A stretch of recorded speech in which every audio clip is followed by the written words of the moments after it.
Hello दोस्तों, muse YouTube channel में आपका स्वागत है।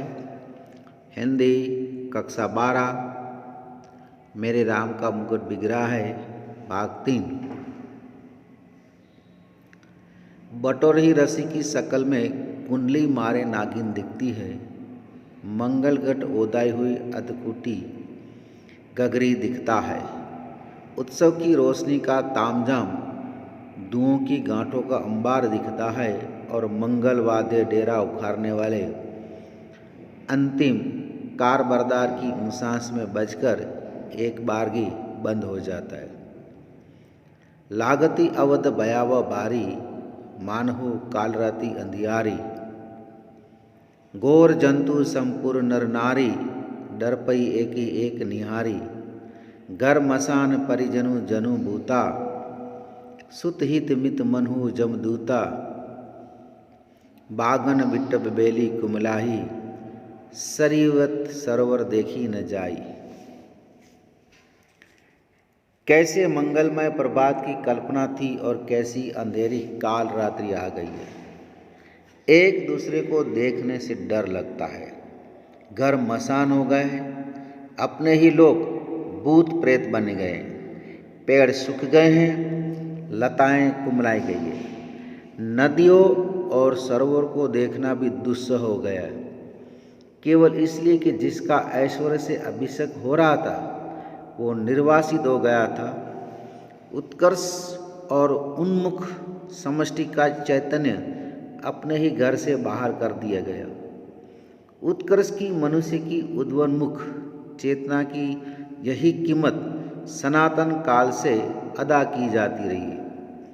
इसलिए जब कीमत अदा कर ही दी गई तो उत्कर्ष कम से कम सुरक्षित रहे, ये चिंता स्वाभाविक हो जाती है। राम बिगो तो बिके, राम की उत्कर्ष की कल्पना न बिके। वो हर बारिश में, हर दुर्दिन में सुरक्षित रहे।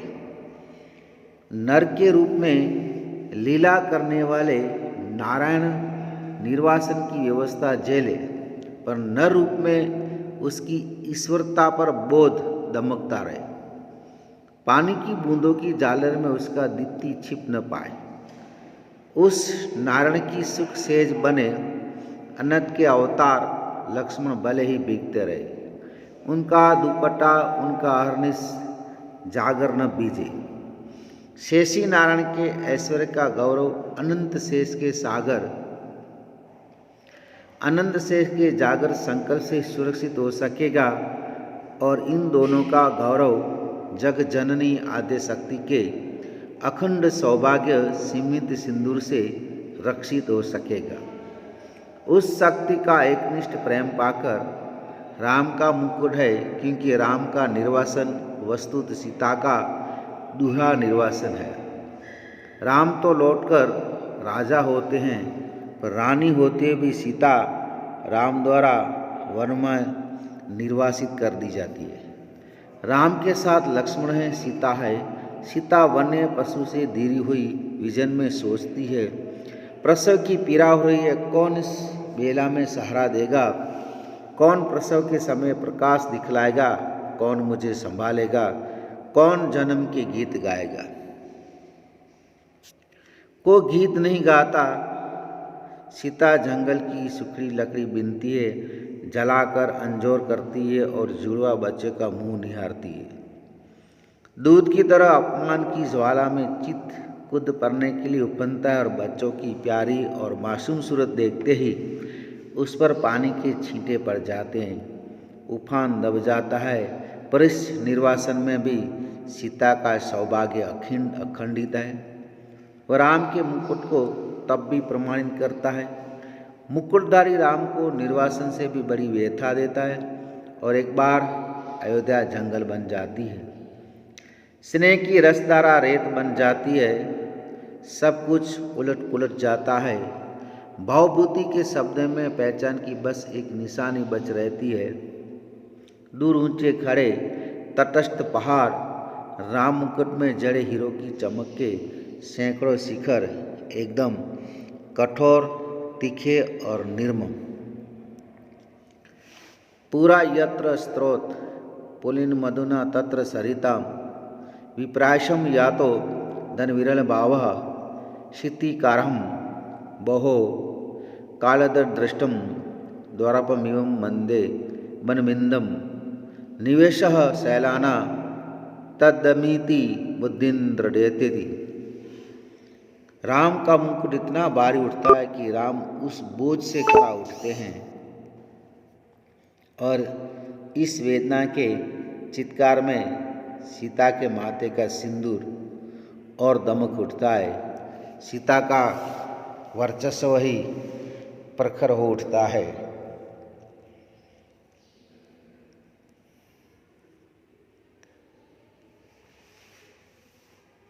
लेखक कहते हैं कि अयोध्या में राम को वनवास मिलता है तो उस वक्त अयोध्या की परिस्थिति कैसी हो जाती है। एक मंगलमय अच्छे सुबह की लोगों की प्रतीक्षा कर रहे थे, लेकिन ये अचानक अंधेरी काल रात्रि आ गई। एक दूसरे को देखने से उन्हें डर लगता है। घर है वो शमशान बन गए है और घर वाले ही भूत प्रेत बन कर दिखते हैं। पेड़ सूख गए हैं, उस पर लगी लताएं वेल कुम्हला गई है। नदी और सरोवर को देखना भी दुस्सह भयानक हो गया है। जिसका ऐश्वर्य से अभिषेक हो रहा हो, जिसे ऐशो आराम में रहना हो, आज वो निर्वासित हो गया है, वन की ओर चल रहा है। जिसका उत्कृष्ट होना चाहिए था, आज उसे घर से बाहर निकाल दिया गया है। और मनुष्य की उद्यम की चेतना जो ऊपर उठती है, आज अधोगति की तरफ, नीचे की तरफ चली जाए। इसकी कीमत मनुष्य को पहले से ही चुकानी पड़ती है और ये रीत सनातन मतलब पहले से चली आ रही है। यहाँ पर लेखक कहता है कि उत्कर्ष कम से कम सुरक्षित रहे, राम लक्ष्मण और सीता सुरक्षित रहे, इसकी चिंता स्वाभाविक हो जाती है। राम भले वनवास चले जाए, कि राम के उत्कर्ष की कल्पना न बिगे, मतलब कि राम का हित है, उसे तकलीफ न पड़े, राम दुखी न हो। बारिश के दिनों में, दुख भरे दिनों में, दुर्दिन दिनों में, दुख में वो सुरक्षित रहे। राम नारायण का अवतार है, लेकिन नर की अवस्था में उन्होंने अवतार धारण किया है। तो नारायण ईश्वर निर्वासन झेल सकता है, पर नर के रूप में उसके ऊपर तकलीफ आया है, लेकिन उनका ईश्वरत्व को कोई तकलीफ न पहुँचे, चमकता रहे। पानों की बूंदी बढ़ती रहे, लेकिन उनकी चमक, ईश्वर की चमक उसमें छुपने न पाए, उनकी तकलीफ न आए। ये बात लेखक यहाँ कहता है। राम के साथ, नारायण के साथ अवतार लेने वाले शेषनाग के रूप में लक्ष्मण है। लक्ष्मण एक जागरूक स्वरूप में दिया गया है। तो नारायण के साथ शेषनाग भी अवतार धारण करने के बाद यहाँ दिखाई पड़ते हैं, लेकिन उनके ऊपर कोई तकलीफ न आए। लक्ष्मी के रूप में सीता ने यहाँ अवतार लिया है, तो एक आद्य शक्ति अखंड सौभाग्यवती का सिंदूर सीमंत यहाँ रक्षित रहे, ये सब लोग उसकी चिंता करते हैं। राम राजा बनकर लौट आते हैं, लेकिन फिर भी सीता को वापस वन में भेज दिया जाता है, निर्वासित कर दिया जाता है। सीता जंगल के अंदर जंगली पशुओं से घिरी हुई है, वो माँ बनने वाली है।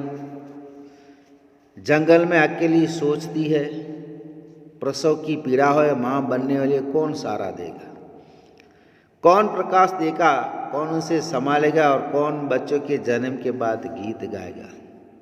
कोई गीत नहीं गाता। सीता जंगल के अंदर सूखी हुई लकड़ियों को बीनती है, जमा करती है, उसे जलाकर उजाला करती है, अजोर करती है, प्रकाश करती है, और उस प्रकाश में सीता को जुड़े बच्चे होते हैं। लव कुश उसका मुख निहारती है।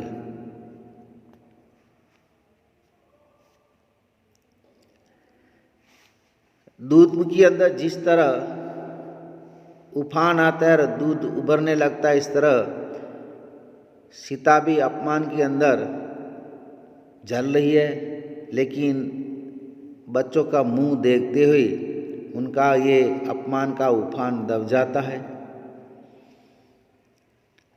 वन के अंदर रहते हुए भी सीता का सौभाग्य अखंडित रहे, उसे कोई नुकसान न पहुंचे। राम की निर्वासन की जो व्यवस्था है, अयोध्या से एक बार फिर जंगल में सीता अकेली रहती है। सब कुछ उलट पुलट जाता है, एकदम कठोर सा हो जाता है। इस समय राम राजा बने हुए हैं, लेकिन इस राज का भार, मुकुट का भार इतना भारी हो जाता है राम के ऊपर कि उसे उठाना उसके लिए मुश्किल हो जाता है, क्योंकि सीता को उसने निर्वासित कर दिया था। बच्चे भी जंगल में अकेले रहते हैं। तो दोस्तों, ये इसका तीसरा भाग था। अब चौथा भाग तैयार हो रहा है। इसके प्रश्न के उत्तर नोटबुक के अंदर लिखकर तैयार करने का है।